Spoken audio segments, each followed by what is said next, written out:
ডারউইনে প্রথম দিনেই চিল মুডে টাইগাররা। ফ্যাসিলিটিস আর আবহাওয়ায় প্রস্তুতিটা মনের মতো শুরু করেছে ওরা। ঝড় তোলার স্বপ্ন ভেস্তে গেল, খেলা হবে না আর। অস্ট্রেলিয়া সিরিজে সালাউদ্দিন ভুগছেন অভাবে নাহিদ রানার। মেসিদের চেয়ে ক্লাব ফুটবলে বেশি আগ্রহী আর্জেন্টাইনরা। প্রিয় ক্লাবের ম্যাচ ঘিরে উৎসবে মেতে ওঠে ওরা। ঘরের শত্রু বিভীষণ ফিফা প্রেসিডেন্ট ইনফান্তেনোকে পুনর্নির্বাচনের সমর্থন প্রত্যাহার। Wales England confident.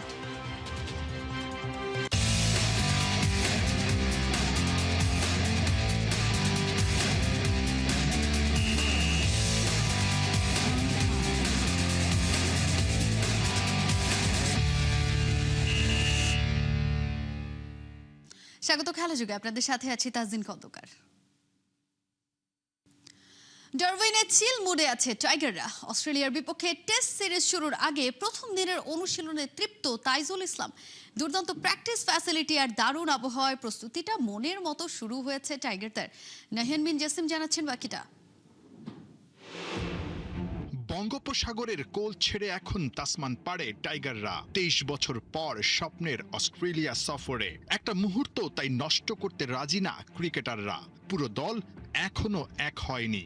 যারা আগেই ডারউইনে পৌঁছেছেন সবাই রোমাঞ্চিত, মাঠে ছুটে গেছেন প্র্যাকটিসে।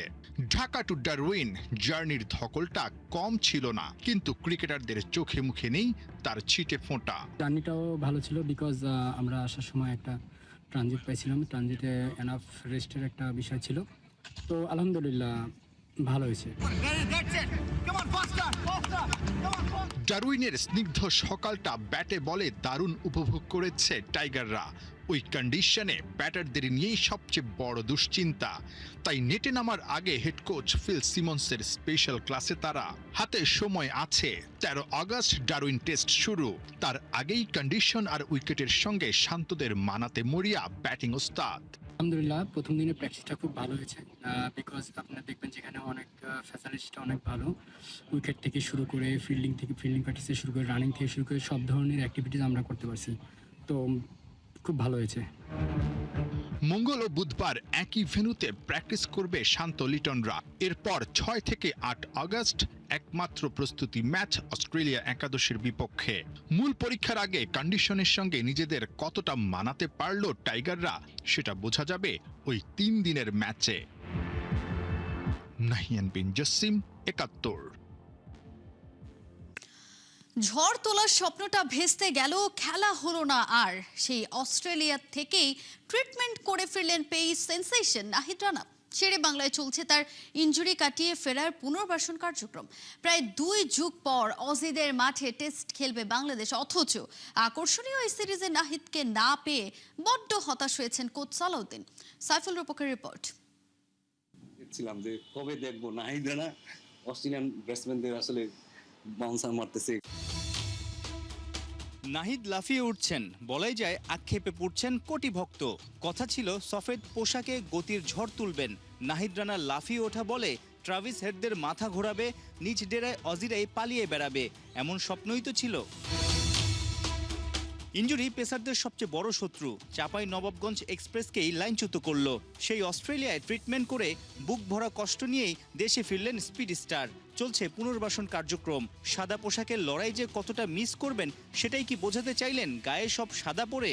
অস্ট্রেলিয়া সিরিজে নাহিদ নেই, আর সবার মতো কোচ সালাউদ্দিনেরও মন কাঁদে। সত্যি কথা বলতে নাহিদ রানা থাকলে আমিও খুব এক্সাইটেড ছিলাম যে কবে দেখবো নাহিদ রানা অস্ট্রেলিয়ান ব্যাটসম্যানদের আসলে বাউন্সার মারতেছে। খেলার একটা এক্সাইটমেন্ট, আমি নিজেও অনেক এক্সাইটেড ছিলাম যে নাহিদ রানা খেলবে। যেহেতু হয় না এখানে হাগুদাস করে লাভ নেই, বাট আমি মনে করি অন্য বলার যারা আছে তারাও যদি একটু বুদ্ধি করে বল করতে পারে আমি তারাও অনেক ভালো খেলবে। জানা গেছে পার্থের চিকিৎসকের চিকিৎসায় সাইড স্ট্রেনের ইনজুরি থেকে আস্তে আস্তে সেরে উঠছেন নাহিদ রানা। সপ্তাহখানেক পর থেকেই শর্ট রান আপে বোলিং শুরু করতে পারেন এই পেসার। ফুল রান আপে বোলিং আর পুরো রিদম ফিরে পেতে আগস্ট মাস শেষ হয়ে যেতে পারে। প্রশ্ন আছে অনেক, সেপ্টেম্বরে ভারত সিরিজ হলে কি 22 গজে দেখা যাবে এই গতি তারকাকে? বড় প্রশ্ন, আগের মতো গতি আর অ্যাগ্রেশন কি দেখা যাবে নাহিদের বোলিংয়ে? অতীতে ঠিক এই ধরনের ইনজুরিতে অনেক পেসারই গতি হারিয়েছেন। আপনি একজন ফাস্ট বোলারের যতই চেষ্টা করেন ইনজুরি মুক্ত রাখার ফাস্ট বোলার, আপনি যদি ফাস্ট বোলার হিস্ট্রি দেখেন, ইজ ডিফিকাল্ট। আপনি মিনিমাইজ করতে পারেন, বাট ফাস্ট বোলার বোলিং করবে, ইনজুরি হবে না, এটা আসলে যতই আপনি চেষ্টা করেন ইজ ডিফিকাল্ট। বাট আমরা কিন্তু অনেক অনেক মেনটেন করছি, অনেক তার প্রতিটা মুহূর্ত এক্সট্রা কেয়ারও নেওয়া হচ্ছে। তারপর যদি যখন কি ইনজুর হয়ে যায়, তাহলে আসলে আমি বলবো এটা দুঃখজনক আমাদের সবার জন্য আর কি। শুধু কি নাহিদ, ফেরার লড়াইয়ে আরেক সুপারস্টার পেসার মুস্তাফিজও। ওই জিম্বাবুয়ে সফরে চোট পান ফিজো। হ্যামস্ট্রিং ইনজুরির কারণে মিস করেছেন ইংল্যান্ডের দ্য 100 টুর্নামেন্ট। স্বস্তির বিষয়, ইতোমধ্যে ইনজুরি কাটিয়ে বোলিং শুরু করেছেন কাটার মাস্টার। ভারত সিরিজে তাকে 22 গজে পাওয়া নিয়ে নেই কোনো শঙ্কা। সাইফুল রূপক, 71। আপনাকে যদি বলা হয় আর্জেন্টাইনদের কাছে জাতীয় দলের চেয়ে ক্লাব ফুটবলের গুরুত্বটা বেশি, আপনি কি সেটা বিশ্বাস করবেন? আপনার বিশ্বাস হোক বা নাই হোক, এটাই বাস্তব। অধিকাংশ আর্জেন্টিনার জনগণের কাছে আগে নিজের প্রিয় ক্লাব, তারপর ন্যাশনাল টিম। আর্জেন্টিনা ঘুরে এসে সেটাই জানাচ্ছেন সহকর্মী Sheikh Ashiq. Please? Argentina national team or River Plate? No, River Plate. The first River Plate. Argentina national team or River Plate? River Plate. First River Plate, then national team, right? Yes. River. Argentina. দেখেন একদম river plate বারবার করে বলছে এবং river plate উপরে তার নিচে হচ্ছে আর্জেন্টিনা। আর্জেন্টাইনদের কাছে নিজের জাতীয় দলের চেয়েও প্রিয় ক্লাবের গুরুত্ব সব সময় বেশি। আপনার আমার কাছে ওদের কথা শুনে যতই অদ্ভুত লাগুক, প্রায় সব আর্জেন্টাইনই এমন। ওদের কাছে ফুটবল মানেই ক্লাব ফুটবল, তারপর জাতীয় দল। সরাসরি আর্জেন্টাইনদের সাথে কথা বলে আপনাদেরকে দেখাবো এবং আপনারা নিজেরাও অবাক হবেন যে তারা আসলে কোনটাকে বেশি প্রেফার করে। শুধু রিভার প্যালেট বা বোকা জুনিয়র্স নয়, হতে পারে দিমারিয়া রোসারিও সেন্ট্রাল, মেসির শৈশবের ক্লাব নিউয়েলস বয়ও। তার কাছে আর্জেন্টিনা জাতীয় দলের চেয়েও আগে তাদের ক্লাবটার গুরুত্বই বেশি। Not only River Plate, but their own Boca club, Juniors. Boca Juniors, instead of Argentina. Rosario, Argentina national team? Sí. River Plate. Which you choose? River Plate. River Plate. Sí, River Plate. Queremos la Always. Libertadores más. Sí. আগের পর্বে আমরা দেখিয়েছিলাম আর্জেন্টিনার পাগলাটে ফ্যানদের club বোকা জুনিয়র্সের সাপোর্টারদের madness. লা বম্বোনেরার পর এবার চলে এসেছি এলিটদের ক্লাব রিভার প্যালেটের খেলা দেখতে। আপনি যদি খেলা শুরু হওয়ার 3 বা 4 ঘন্টা আগেও চলে আসেন স্টেডিয়াম এলাকায়, তবু দেখবেন ঝাঁকে ঝাঁকে ফ্যান চলে এসেছে জার্সি জ্যাকেট পরে। প্রিয় ক্লাবের খেলা বলে কথা, আগে ভাগে ঢুকতে হবে মাঠে। ছেলে থেকে বুড়ো সবাই আসে সেম প্যাশন নিয়ে। ক্লাবের প্রতি ডেডিকেশন এতই যে হুইল চেয়ারে চলা ব্যক্তিরও মাঠে আসতে কারো সাহায্যের দরকার হয় না। আর্জেন্টিনা জাতীয় দলের চেয়েও যেমন প্রিয় ক্লাবের খেলা দেখা ওদের কাছে বেশি আনন্দের, ঠিক একইভাবে ন্যাশনাল টিমের চেয়েও প্রিয় ক্লাবের হার ওদের বেশি কষ্ট দেয়। When you watch Argentina national team and when you watch River Plate match, where you get more energy? No, River Plate, but 100%. It's not even close. When you get more pain, losing Argentina or losing River? No, losing River because it's River is different than Argentina. মাঠের বাইরে যেমন excitement, ভেতরে ঢুকলেও আপনার মাথা ঘুরে যাবে, মনে হবে এ কোথায় এসেছি। এইটা হচ্ছে ম্যাচ শুরুর আগের মোমেন্ট। আপনি শুধু আমার পেছন সাইডে একবার দেখুন কিভাবে দর্শকরা চ্যান্ট করছে। ম্যাচের বহু আগে থেকে শুরু হয়ে যায় উন্মাদনা, পুরোটা সময় জুড়ে চলে চ্যান্ট আর সেলিব্রেশন। স্টেডিয়ামের ভেতরে যে আবহ তৈরি হয় তা চিন্তারও বাইরে। এক একজনের এক্সপ্রেশনই বলে দেয় ওরা কতটা ডেডিকেটেড ফ্যান। এমন একটা ম্যাচ দেখা যে কারোর জন্যই সৌভাগ্যের। তবে হলফ করে বলে দিতে পারি, আর্জেন্টিনা জাতীয় দলের চেয়েও ক্লাবের প্রতি বেশি ভালোবাসা মেনে নিতে একটু হলেও কষ্ট হবে আমাদের দেশের ফুটবল ফ্যানদের, কিন্তু আর্জেন্টাইনদের কাছে এটাই বাস্তব। আর্জেন্টিনায় সারা বছর ক্লাব ফুটবলের প্রায়োরিটি সবচেয়ে বেশি, শুধুমাত্র যখন বিশ্বকাপ আসে তখন ন্যাশনাল টিম নিয়ে চিন্তা। এবং আপনারাও নিশ্চয়ই দেখে ইন্টারভিউগুলো দেখে অবাক হয়েছেন যে প্রত্যেকের কাছে যখন জিজ্ঞেস করা হয়েছে যে তার প্রিয় ক্লাব অর্থাৎ রিভার প্লেট বা বোকা জুনিয়র্স নাকি আর্জেন্টিনা ন্যাশনাল টিম, অধিকাংশই বলছে আগে তার ক্লাব তারপর ন্যাশনাল টিম। ব্যাপারটা অদ্ভুত লাগলেও আর্জেন্টিনায় এটাই বাস্তব। Sheikh Ashiq, 71, Buenos Aires, Argentina. পৃথিবীর খুব কম মাঠে একটা দেশের যুদ্ধ, রাজতন্ত্র আর খেলাধুলার ইতিহাস একসঙ্গে বহন করে। থিম্পুর চাংলি মিথাং তেমনই এক জায়গা, যে মাটিতে একসময় যুদ্ধ হয়েছে, সেখানেই উত্থাপিত হয়েছে রাজ্যাভিষেক। এখন একই প্রাঙ্গণে ছুটছে ভুটানের নতুন প্রজন্মের ফুটবল। ভুটানের থিম্পু থেকে ইতিহাস দেখা সেই মাঠের গল্প জানাচ্ছেন জুবায়ের নূর। 2002 সালের 30 জুন জাপানে বিশ্বকাপ ফাইনালে ব্রাজিল জার্মানি, সেবারই শেষ অর্থাৎ 5 নম্বর বিশ্বকাপ জিতেছিল ব্রাজিল। একই দিনে এই স্টেডিয়ামে মুখোমুখি হয়েছিল ফিফা র্যাঙ্কিং এর শেষ দুই দল ভুটান ও মন্সেরাট। নাম দেয়া হয়েছিল দ্য আদার ফাইনাল। ভুটানের 4-0 গোলের জয় ছিল তাদের আন্তর্জাতিক ফুটবলের প্রথম জয়। দাঁড়িয়ে আছি ভুটানের চাংলিমিথাং স্টেডিয়ামে। একসময় যুদ্ধের ফল নির্ধারণ করা হয়েছে, এখানে রাজ্যাভিষেক হয়েছে, তীর লক্ষ্যভেদ করেছে, আবার ফুটবলও পেয়েছে তাদের প্রথম বড় বিজয়ের গল্প। এবার সাফের ড্র হয়েছে এই থিম্পুতে। প্রতিপক্ষ হিসাবে ভুটানও একটি ম্যাচ খেলবে বাংলাদেশের বিপক্ষে, কিন্তু ভুটানের স্পোর্টিং অ্যাম্বিশন বোঝার জন্য শুধু সেই বলের দিকে তাকালে চলবে না, তাকাতে হবে এই স্টেডিয়ামের মাটির দিকে। একই মাটিতে 3 যুগের 3 শব্দ। 1885 সালে যুদ্ধের হুঙ্কার, 1974 সালে রাজ্যাভিষেকের আয়োজন, আর এখন বুটের শব্দ আর গোলের উল্লাস। এটি চাংলিমিথাং। এখানে ইতিহাস জাদুঘরে বন্দী নয়, ঘাম ঝরায় মাঠে। 19 শতকের শেষ ভাগে আঞ্চলিক ক্ষমতার দ্বন্দ্বে বিভক্ত ছিল ভুটান। 1885 সালের চাংলিমিথাংয়ের যুদ্ধকে ধরা হয় দেশটির শেষ বড় গৃহযুদ্ধ হিসাবে। সেই লড়াইয়ে প্রতিদ্বন্দ্বীদের পরাজিত করে নিজের নেতৃত্ব প্রতিষ্ঠা করেন উগিয়েন ওয়াংচুক। তার নেতৃত্বেই ধীরে ধীরে রাজনৈতিকভাবে ঐক্যবদ্ধ হতে শুরু করে ভুটান। এর 22 বছর পর 1907 সালে ধর্মীয় নেতা, সরকারি কর্মকর্তা ও আঞ্চলিক শাসকদের সম্মতিতে তিনিই নির্বাচিত হন ভুটানের প্রথম বংশানুক্রমিক রাজা। অর্থাৎ যে চাংলিমিথাংয়ে এক সময় রাজ ক্ষমতার ভবিষ্যৎ নির্ধারিত হয়েছিল, সেই জায়গায় হয়ে ওঠে ভুটানের রাজতন্ত্র প্রতিষ্ঠার ইতিহাসের গুরুত্বপূর্ণ সাক্ষী। এর প্রায় 7 দশক পর 1974 সালে চতুর্থ রাজা জিগমে সিংহে ওয়াংচুকের রাজ্যাভিষেক উপলক্ষে এই ঐতিহাসিক জমিতেই নির্মিত হয় চাংলিমিথাং স্টেডিয়াম। ফলে চাংলিমিথাং শুধু জাতীয় স্টেডিয়াম নয়, ভুটানের ন্যাশনাল মেমোরি। এই প্রাঙ্গণে এখনো টিকে আছে আরো পুরানো ইতিহাস। এক সময় যুদ্ধ, শিকার আর আত্মরক্ষার অস্ত্র ছিল তীর ধনুক। যুদ্ধ শেষ হয়েছে, কিন্তু ধনুক হারায়নি। যুদ্ধক্ষেত্র থেকে সরাসরি চলে এসেছে উৎসবের মাঠে। যদিও এখন এখানে আর আর্চারি খেলা হয় না, কিন্তু 1971 সালে ভুটান জাতিসংঘের সদস্য হওয়ার পরের বছরেই তীরন্দাজি পায় জাতীয় খেলার স্বীকৃতি। ফুটবল অবশ্যই ভুটানের প্রাচীন ইতিহাসের নতুন অতিথি। 50-এর দশকে হাও পারোর স্কুলে ভারতীয় ও ইউরোপীয় শিক্ষকদের সঙ্গে চলে আসে খেলাটি। মাঠ ছিল পাথুরে, আসল বল না থাকলে কাপড় পেঁচিয়েই চলতো খেলা। হা পারোর সেই কাপড়ের বল ধীরে ধীরে গড়িয়ে আসে থিম্পুর চাংলিমিথাংয়ে। 1983 সালে প্রতিষ্ঠিত হয় ফুটবল ফেডারেশন, 2000 সালে ফিফার সদস্য পদ। এরপর এই মাঠই হয়ে ওঠে ভুটান ফুটবলের স্বপ্নের কেন্দ্র। আজকের চিত্র আরো বদলেছে। ভুটানের চ্যাম্পিয়নশিপ, নারী league, academy, mini football pitch, এখন চাংলিমিথাং ছাড়িয়ে ফুটবল ছড়াচ্ছে পুরো দেশ। একসময় হয়তো বাংলাদেশ সহ ভুটান এবং দক্ষিণ এশিয়ার দেশগুলো দ্য গ্রেটেস্ট শো অন আর্থের মঞ্চে ওড়াবে নিজেদের পতাকা, আর একসময় হয়তো বিশ্বের সবচেয়ে বড় মঞ্চেই হামজা হামজা, জামাল জামাল এবং বাংলাদেশ বাংলাদেশ ধ্বনিতে মুখরিত হবে বিশ্বকাপ।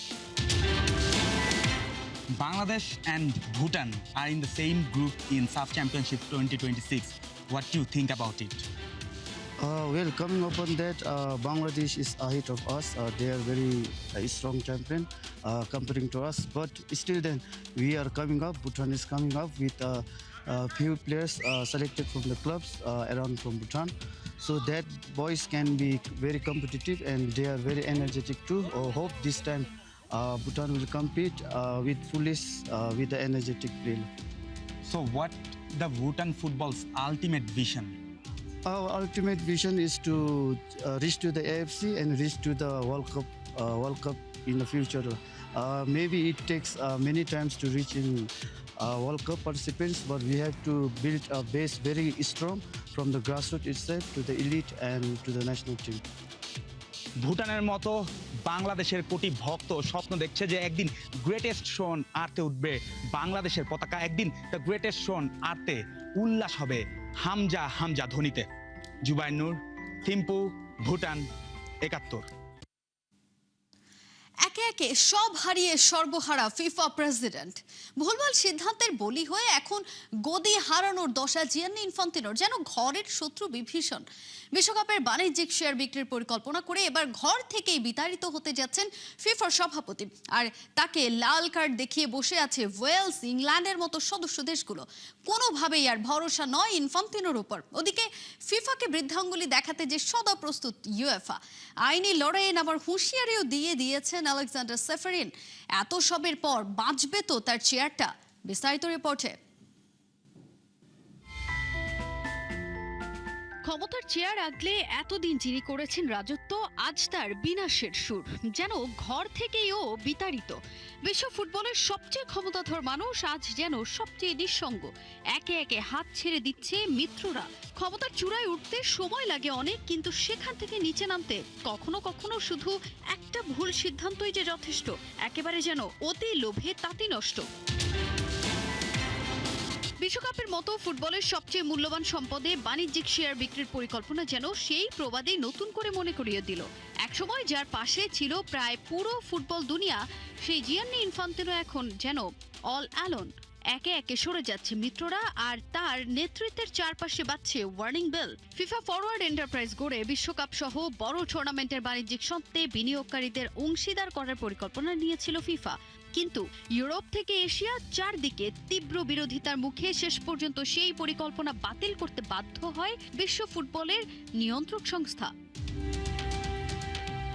প্রথম লাল কার্ড দেখিয়েছে ওয়েলস, ঘোষণা দিয়ে সমর্থন প্রত্যাহার করা প্রথম জাতীয় ফুটবল সংস্থা ওটা। এবার সেই পথেই হাঁটছে ইংল্যান্ডও। ব্রিটিশ সংবাদ মাধ্যমের তথ্য বলছে, পুনর্নির্বাচনে ইনফান্তিনোকে দেয়া সমর্থনের চিঠি প্রত্যাহার করতে যাচ্ছে ইংলিশ এফএ। শুধু তাই নয়, ফিফার শাসন ব্যবস্থার পূর্ণাঙ্গ ও কঠোর পর্যালোচনার দাবিও তুলেছে তারা। এদিকে থেমে নেই ইউএফাও। আইনি লড়াইয়ের প্রস্তুতি শুরু করেছে ইউরোপের ফুটবলের নিয়ন্ত্রক সংস্থা। ইনফান্তিনোকে পাঠানো হয়েছে আইনি নোটিশ। নির্দেশ দেওয়া হয়েছে এফএফই সংক্রান্ত কোনো নথি বা তথ্য যেন নষ্ট না করা হয়। আগামী মার্চে ফিফা কংগ্রেস, সেখানেই হবে সভাপতি নির্বাচন। ইনফান্তিনো চাইছেন টানা চতুর্থ মেয়াদ, কিন্তু রাজনীতির মতো ফুটবল প্রশাসনেও একটা কথা বেশ মানানসই, গাছে কাঁঠাল গোফে তেল। সবসময় এই প্রবাদ তো আর কাজ করে না, কারণ ফুটবলের করিডোরে এখন একটাই আলোচনা, গেম চেঞ্জার হয়ে উঠবে কি এই বিতর্ক, নাকি ফাইনাল হুইসেল বেজে যাবে ইনফান্তিনোর দীর্ঘ ক্ষমতার অধ্যায়ের। মার্চের নির্বাচনের আগে আরও কোন কোন সদস্য সংস্থা ইনফান্তিনোর পাশ থেকে সরে দাঁড়ায়, সেটাই এখন বিশ্ব ফুটবলের সবচেয়ে বড় রাজনৈতিক লড়াই। তাজিন খন্দকার, ৭১। অর্থমোহ নাকি নতুন কিছু করার ইচ্ছা? নেইমার ঠিক কোন কারণে বার্সেলোনা ছেড়ে পিএসজিতে ঠাঁই নিয়েছিলেন? প্রশ্নটা এখনো আসে, কিন্তু উত্তরটা মেলেনি ৯ বছরেও। সেই এক সাইনিংয়ের পর তো ব্রাজিলিয়ান সুপারস্টারের ক্যারিয়ার গ্রাফটাই ওপর নিচ হয়ে যায়। নেইমার পিএসজিতে গিয়ে কি নিজের বিপদ নিজেই ডেকে এনেছিলেন? আবু নাইম জানাচ্ছেন বিস্তারিত। অর্থই অনর্থের মূল। নেইমার জুনিয়র জানেন তো, সালটা ২০১৭ ট্রান্সফার মার্কেট ভেঙে চুরে একটা প্লেয়ার সাইন করালো পিএসজি। বলা হচ্ছিল মেসি রোনালদোরা যা পারেনি সেটাই করে দেখিয়েছেন নেইমার, কিন্তু আড়ালে যে ভাগ্য মুখ লুকিয়ে হাসছিল, কারণ এটাই শুরু, এটাই শেষ। বার্সেলোনা ছেড়ে পিএসজিতে গিয়ে নেইমার অনেকটা মেসি দেখেছেন, যেটা আগে হয়নি। ছেড়ে দিয়ে যোগ দিতে হয় শৈশবের ক্লাব সান্তোসে। পুরো ব্যাপারটা হরহর করে বলে যাওয়া সহজ, কিন্তু এক্সপেরিয়েন্স করাটা তো খুব কঠিন। বার্সেলোনা আর ব্রাজিল দুই সাইডেই নেইমারের ভালো সময় চলছিল পিএসজিতে যাওয়ার আগে, কিন্তু যখনই কাতালোনিয়ার ক্লাবটি ছেড়ে দিলেন, তখন ইয়েলো জার্সিতেও নেমে আসলো অন্ধকার সময়। বার্সা ছাড়ার ব্যাপারটা যেন একটা বাটারফ্লাই ইফেক্টের মতোই হয়ে গেল। ছোট্ট একটা ঘটনার পর পুরো ক্যারিয়ারটাই ওলটপালট হয়ে গেছে। অথচ ২২২ মিলিয়ন ইউরোর সেই ডিলে নেইমার বনে গিয়েছিলেন দুনিয়ার সবচেয়ে দামি প্লেয়ার। কিন্তু কিসের কি, সেই দামটাই ওকে ভোগালো চরমভাবে। সেই ঘটনার বয়স পাক্কা ৯ বছর। ২০১৭ আগস্টের ৩ তারিখ পিএসজিতে যোগ দিয়েছিলেন আরও ভালোর আশায়, কিন্তু সেটা কতটুকু ফেছে কিংবা হয়নি সেটা তো পরিষ্কার। হয়তো বার্সেলোনায় থাকাটাই ভালো হতো ওর জন্য, নয়তো এটাই ভাগ্যের লিখন, যা স্প্যানিশ ক্লাবটিতে থাকলেও হতো। ব্রাজিল ফুটবল প্রিন্সের ক্যারিয়ারের হাল এমন হবে, হয়তো সেটা শত্রুও চাননি। আবু নাইম, ৭১। ফুল ফর্মে আছেন মার্কিন প্রেসিডেন্ট ডোনাল্ড ট্রাম্প। নিজের ক্লাবে 2 ক্যাটাগরিতে গলফ চ্যাম্পিয়ন হয়ে প্রতিপক্ষের এক হাত নিলেন এই পলিটিশিয়ান। অন্যদের খোঁচা দিয়ে বললেন তিনিই একমাত্র প্রতিভাবান, তার সঙ্গে কারো নাকি তুলনাই চলে না। ডোনাল্ড ট্রাম্প নিউ জার্সির বেডমিনস্টারে নিজ মালিকানাধীন ক্লাবে গলফের সিনিয়র ও সুপার সিনিয়র 2 বিভাগে চ্যাম্পিয়ন হওয়ার দাবি করেছেন। 70 স্কোর করে জেতার পর ট্রুথ সোশ্যালে তিনি লেখেন, অনুশীলনের সময় না থাকলেও জয়টা পেয়েছেন মেধার জোরে। অবশ্য গলফের মাঠে ট্রাম্প নতুন না, এ নিয়ে 43তম ক্লাব চ্যাম্পিয়নশিপ ট্রফি জিতেছেন তিনি। তবে এই সাফল্যের পাশাপাশি ট্রাম্পের বিরুদ্ধে গলফে বাড়তি সুবিধা নেওয়ার অভিযোগ তুলেছেন অভিনেতা স্যামুয়েল এল জ্যাকসন।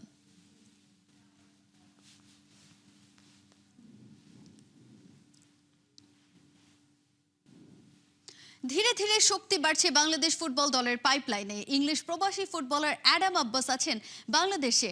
নতুন অনূর্ধ্ব-20 এএফসি এশিয়ান কাপ বাছাই খেলবে লাল সবুজ বাহিনী। সেই অ্যাসাইনমেন্টকে ঘিরে প্রস্তুত হচ্ছে জুনিয়ররা। যশোরের শামসুল হুদা ফুটবল একাডেমিতে ক্যাম্পে যোগ দেবেন অ্যাডাম আব্বাস।